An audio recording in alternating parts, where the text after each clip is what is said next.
이재명 대표의 사법 리스크다 이런 얘기는 많이 나왔습니다. 그런데 이제는 법원 리스크다 이런 얘기가 나오는데 이유가 있겠지요.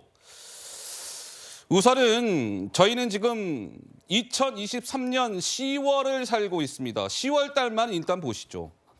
10월에 이재명 대표가 예정되어 있는 재판이 이러합니다. 이번 주 금요일 날 당장 고 김문기 씨 모른다, 이거 허위 발언한 것이다 해서 지금 선거법 재판이 이번 주 금요일 날 예정이 되어 있고, 지난주 금요일 날 있었던 대장동 재판이 이제 계속 진행이 되는 거예요. 10월 17일, 20일, 화요일, 금요일 이렇게 한 주에 2번 예정이 되어 있고, 격주 금요일마다 선거법 재판이 열리기 때문에 13일 이후에 다음 선거법 재판은 10월 27일 금요일이 됩니다.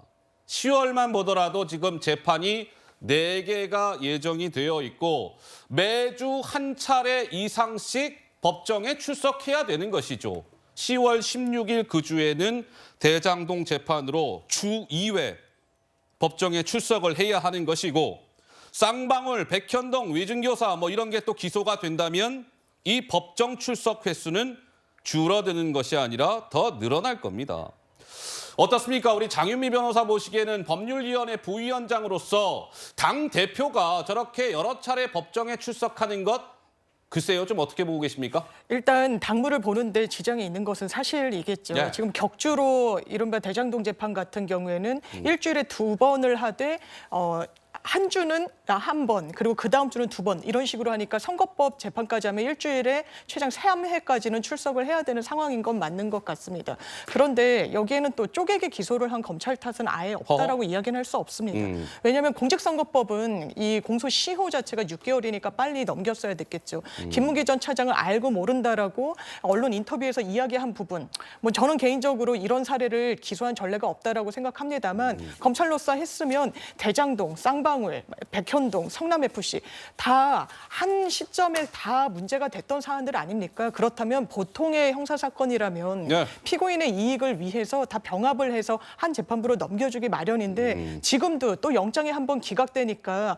보강수사, 지금 1년 6개월을 하고 이 보강수사한 다음에 백현동과 쌍방울은 추가로 기소를 하겠다. 그리고 위증교사를 먼저 하겠다. 네. 이런 게 정치 스케줄을 혹시 검찰이 생각하는 건 아닌지, 정치적 수사는 아닌지 이런 의혹을 자초하는 그런 판단을 하는 것에 대해서는 문제제기가 분명히 필요해 보입니다. 예, 장철국. 근데 저는 검찰 탓을 하기에는 이재명 대표와 그 주변의 혐의가 너무 다양하고 많은 게 어떻게 검찰 탓이 되느냐, 이재명 대표가 인생을 잘못 살고 정치를 잘못한 탓이다라고밖에 말씀을 드릴 수가 없고요. 예. 많이 양보해서 백현동이나 대장동, 위례 같은 경우는 범죄의 양상이 비슷하기 때문에 병합해서 재판할 수 있다고 생각합니다. 다만 이 성남FC 같은 경우는 완전히 다른 형태, 이 시사나 공공기관을 뇌물 받는 용도로 쓴 것이기 때문에 별도 재판이 필요한 것이고, 만약 쌍방울 대북 송금에 대해서도 기소가 이루어진다면 이 역시 국가보안법까지 들어갈 정도의 민감한 그리고 첨예한 사안이기 때문에 나머지 혐의들과 같이 묶어서 처리하기에는 조금 무리가 있다고 보여집니다. 예. 그리고 이번 영장 청구에서 혐의 소명을 인정받은 위증교사도 위증교사.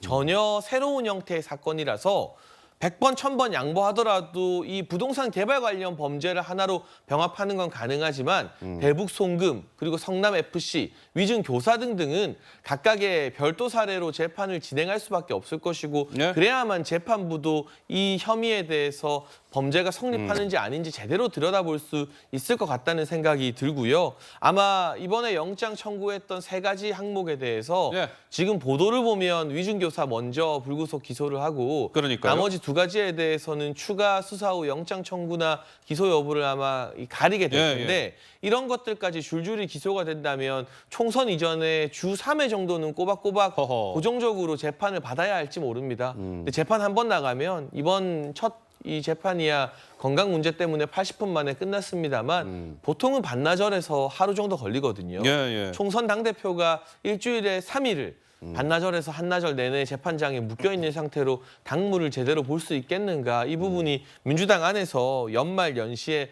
새로운 또 불씨로 타오르게 될 것 같습니다.